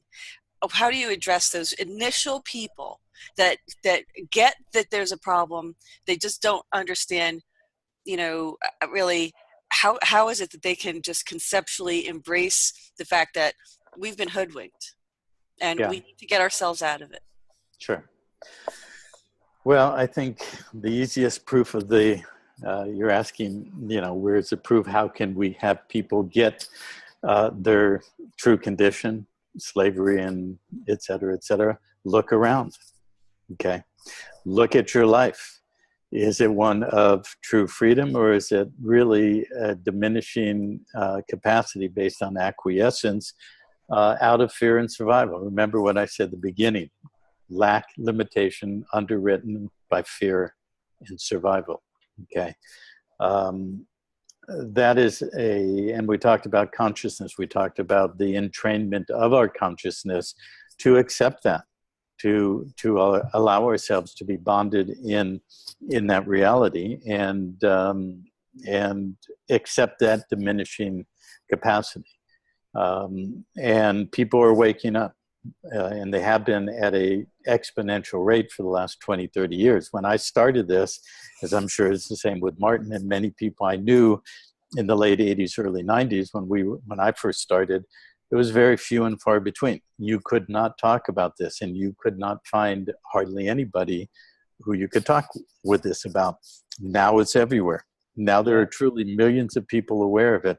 That's a quantum expansion of the grounding in awareness that is exponentially increasing to effectively achieve, like the metaphor of, launching at Cape Kennedy, Cape Canaveral. We have liftoff. We have, even though that was all an illusion and bullshit too.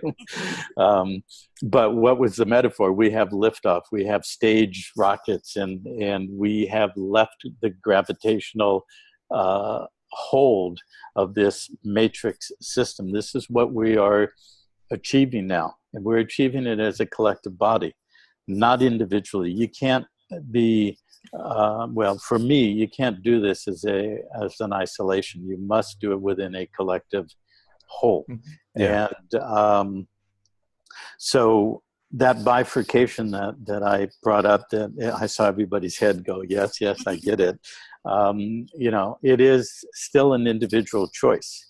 And what I know from studying religion and studying everything from mathematics and astrology and numerology and all the cycles of time, the Mayan calendar and all of that, these are all been, especially in what we grew up in the last 56 years, all this revival of spirituality and knowledge and everything. Things like supposed sacred geometry, and everything is considered sacred, and sacred sites and everything. These are all parts of the prison. These are constructs of the mind and physical geomantic control system of the energetic capacity that was used to entrain the projected capacity of the human creative relationship to ultimately come at the end of those cycles of time, which we're in. So right there's now reality and truth to, like, the book of Revelation, that these things will happen. But that's a predetermined script that was put there so there would be billions of people projecting that to, quote unquote, create a matrix. Yeah. Ken, just a quick question. I agree with you. I believe also that there's a bifurcation at the moment. We have to make a choice, and the choice is the choice of, are we going to wake up? Are we not going to wake up? And if we choose the path of self-empowerment, how do you envision the future for the collective or for the individual? Do you see that as we've grown up within this construct, within this this mental construct that is controlling us, and at a quantum level as well? So where do you see that? How does it look? Do we have a financial system? Do we have a law system? How is it? Do we invent it as we go along? How do you see it? Sure. Good question. Let me finish my thought there, and then I'll go to that. So we are very much at and in the so-called end times, the end of the calendars, the end of the time cycles. What has happened historically, and I'm talking about eonic history, not the last 5, 6, 10, or 25,000 years. We have been at this end point of the cycle numerous times. This is where the core issue of the law and the voluntary nature and the binding nature of contracting to this artificial construct of the realm of the dead, where it comes in, where it is absolutely paramount to understand.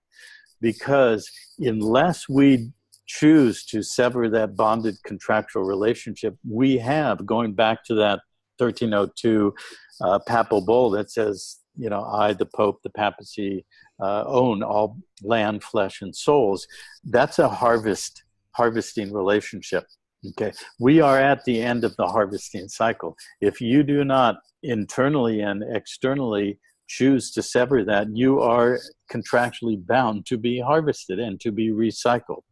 But we are at a pinnacle of history on this planet like no other, that has never happened before, where we can separate from that cyclic, perpetual loop. Look at the symbol for infinity. It just goes like this. It is endless. Is that infinite? No, it's just a continual loop. Life, death, physical, non-physical, etc. It's all a closed system. Yeah, it's a closed system. So we are at that end point. We are at that point where that bifurcation has happened in a way that has never happened before. That is, for me, the answer to that question, or the precursor to the answer to your question. So for me, the answer to the question, another part of my path As I mentioned, I was in the gem and jewelry and precious metals business since 1977. Prior to that, since 1961, my family traveled internationally. So I've always had a international or a global scope of life in this world. And once I set out on the path of what I described earlier in 1990, 91, 92, very soon into that, I used my familiarity with world travel and so forth to go into the world of international banking because I wanted to understand it. I wanted to have a complete control or mastery vertically of what we call the money system.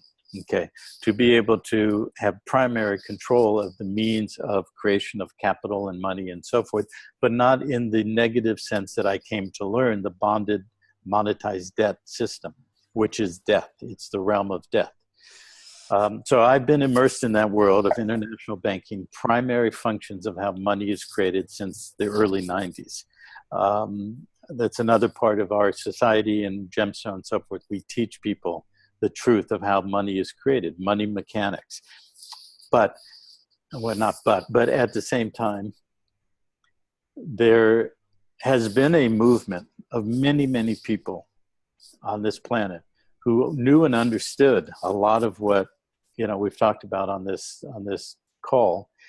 And people in high places, people in the military, people in the CIA, people in every, jurisdiction and all the rest of it.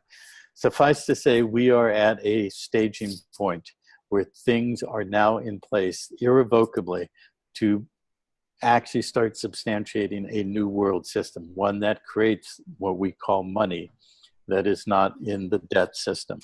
This is a very big subject, and I'm not going to go into the detail because there's not enough time. But that's the answer to your question. We actually have those pieces in place. There's a system in place as we speak. It is about to be birthed. Okay, that's incredible.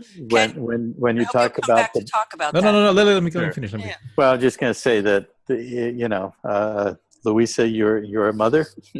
I'm a father. I watch my children being born. There's a process when labor reaches an advanced stage where the baby is what they call crowning, where the head's coming out and is about to come out. We are at that point in the birthing of an entirely new world system. The baby is being birthed as we speak. So yes, in a few short weeks or whenever we can reconvene, the baby will be born. There is a new system. So that bifurcation of choice, and especially for people listening and they say, well, even if Ken says at Gemstone University, I can learn this in a year or two, it's way above my head. But it's going to exponentially reduce in terms of the level and degree of what an individual is going to need to learn, know, and understanding, and a obverse relationship to the ability to move into this new world system. In other words, people do not have to spend years and decades of their life to learn all this. It's important to get on that path of learning to become conscious and aware of it, but we're stepping now into a new world system, and that bifurcation in that road, that's really the choice between death and life. That's it. You want to choose life? Then walk into life. So how hold on, Ken, your microphone is just scratching up against your collar there. So okay, sorry. Ken, when you say there's a new system, so that means the bifurcation, that will be a conscious choice that people will need to make between the new system and the old system. Is that what you're saying? Basically, yeah. Will that be an obvious choice? Progressively, it will be more and more. And that's the other component of what Gemstone is, that we have intentions and we've been designing a global media system, and that's what we intend to, when we have that capacity to birth, and it's really birthing now as well, to come together with people like yourselves and many other people who have committed themselves to learn and become part of what's called the alt media. And so we have envisioned something called a global media alliance to become the new media. This is actually what Gemstone stands for. It's an acronym. It stands for Global Educational Media, standing together, our noble expression. You used the word noble earlier on. You said that's a noble intention. Well, this is our noble intent, to express life to the capacity and the potential that we all inherently have, to remove ourselves and help each other remove themselves from the bondage that we've talked about, so that the capacity to have more manifested potential is actually supported. And with that, we can and we are going to build a new world. Okay, the old world, the realm of death, is self-annihilating. Okay, we're watching it self-annihilate now on the world stage. Okay, Right. so one can choose to go into that, continue in what appears to be a path of least resistance and be part of that self-annihilation, or choose walking into life, which is really the ultimate message in the New Testament. So that verse that I talked about, settling the commercial waters, removing oneself from the bonded attachment to the realm of death, that is truly what is meant to be born again or walk into life. But it's not a, go into heaven and be taken up in a rapture or anything like that. Right, it's right. a purposeful, self-directed choice to stop supporting the creation of the realm of death. That's brilliant. Now we're in the last 10 minutes, so let's start asking final questions at this point. Okay. So go ahead, Martin.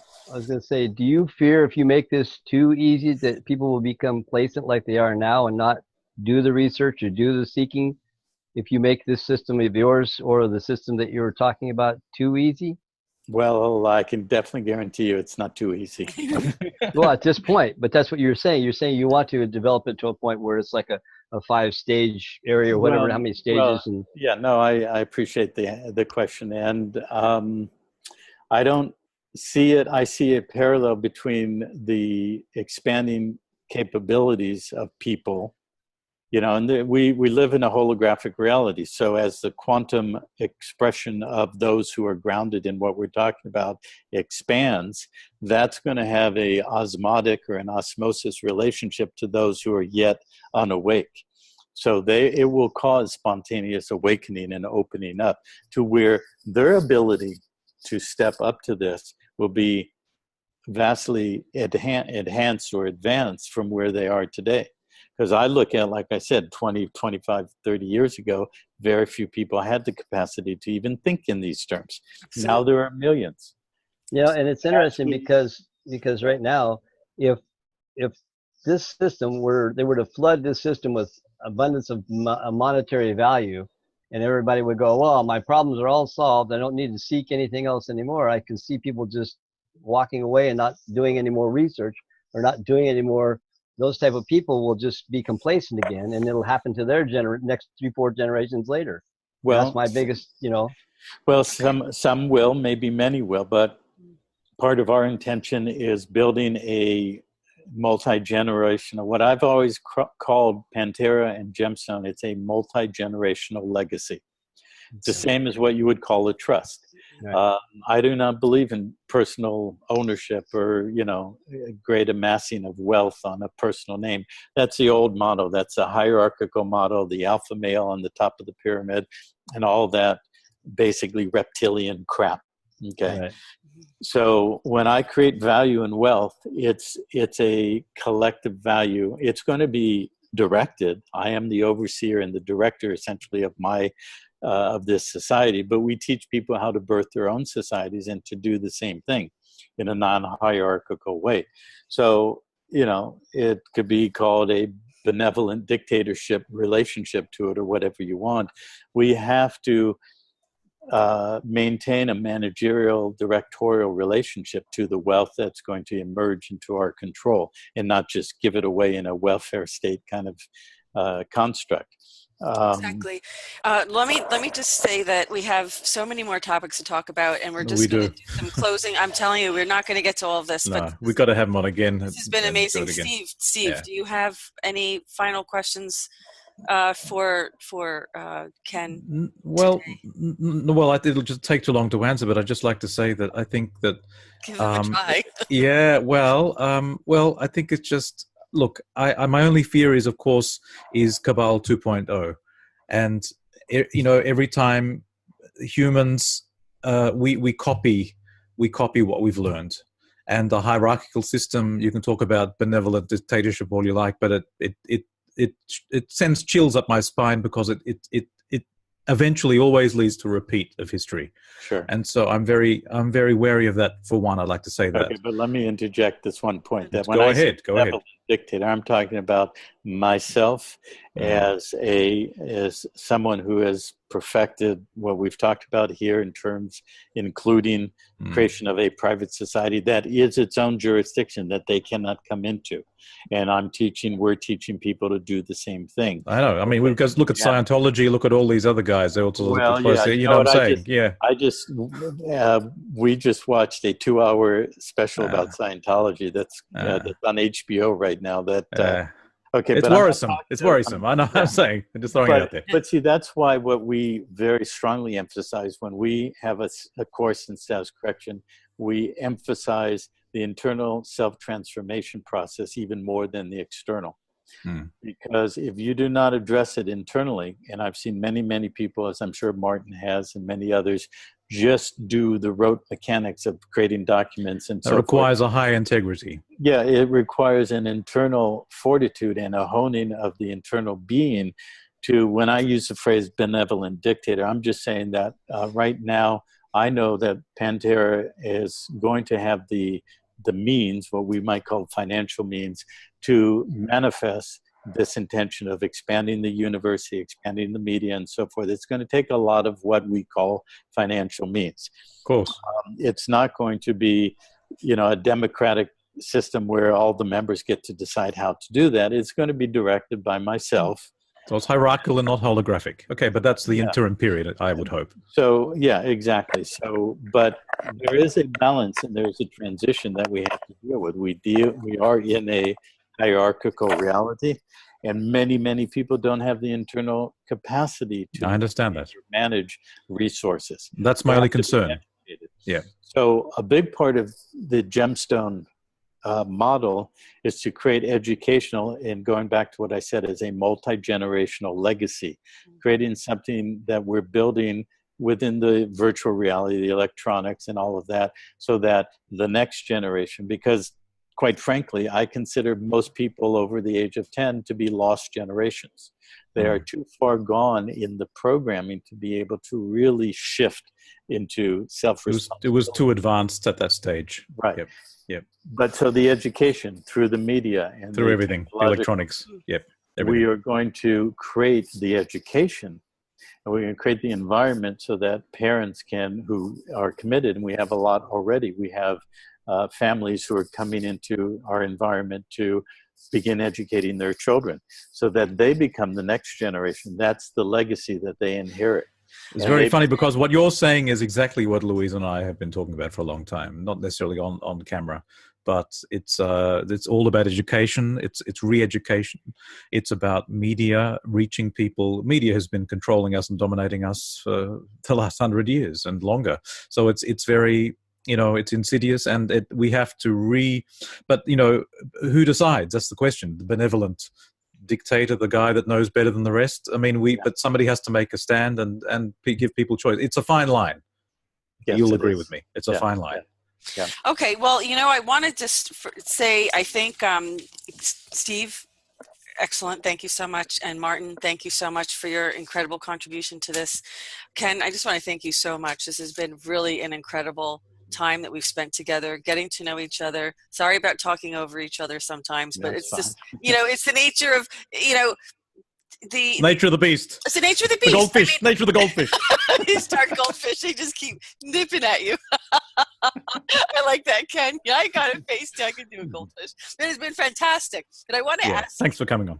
Ken, I want to ask you if you have any final comments that you would like to make. Yeah, well, speaking of self-directive and manifesting true capacity and creation, there's this story about this man who goes to the aquarium, the public aquarium, and he notices this Japanese man intently looking at this big fish, and this big fish is going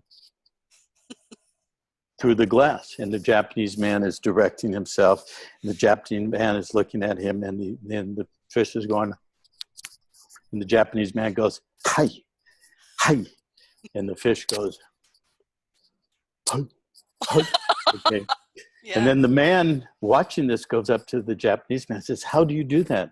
Japanese man says, you must be centered, you must be grounded, you must have intent, you must be directive, you must know how to manifest your intention. Try it. And the other man stands there and the fish is going. And the man goes, hi, hi.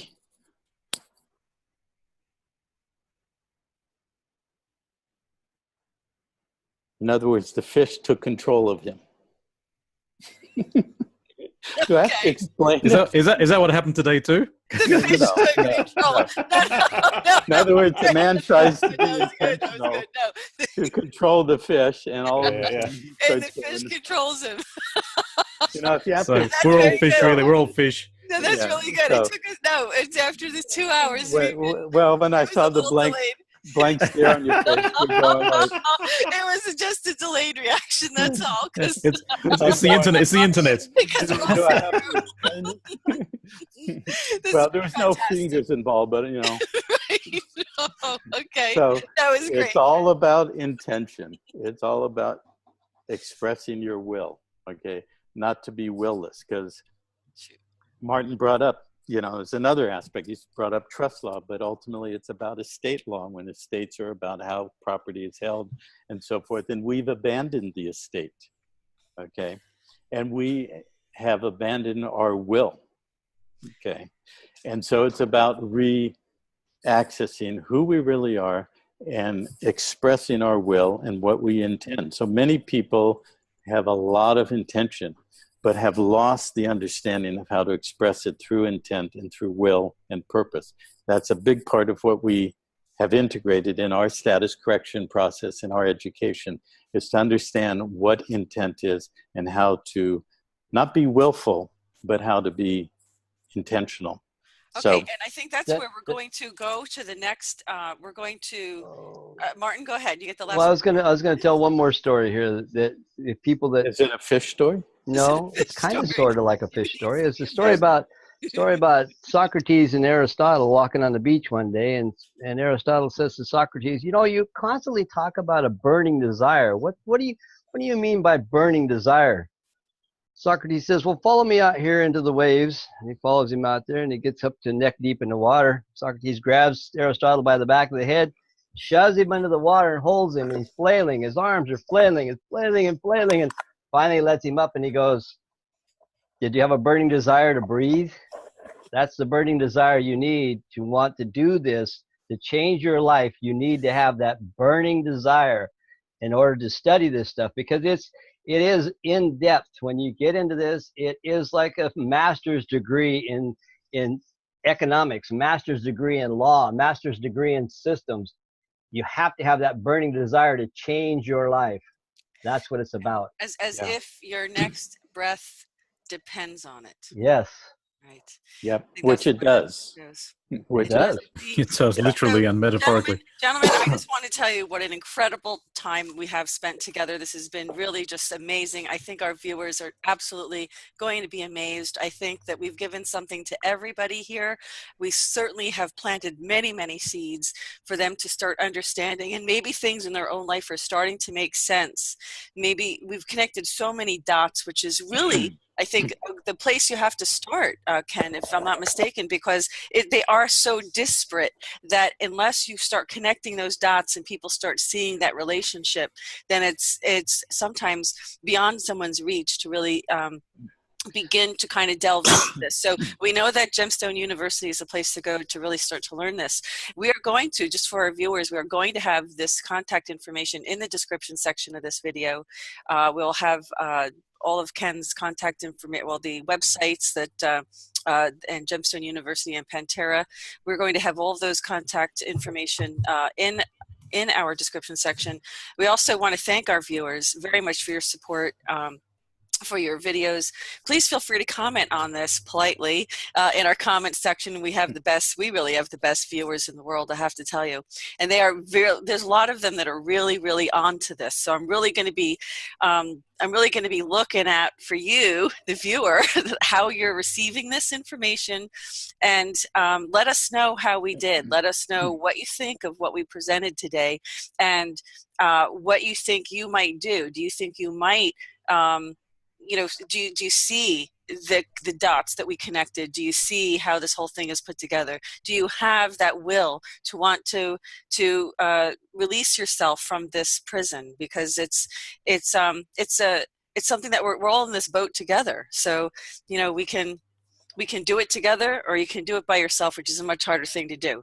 So Ken, again, thank you so much for your time. It's been an incredible time. All of you guys, Steve, excellent. You always had my back there, Steve. And Martin, you just blow me away. So thank you so much for joining us. Thanks, guys. It's been a great time. And this concludes this edition of the Goldfish Report.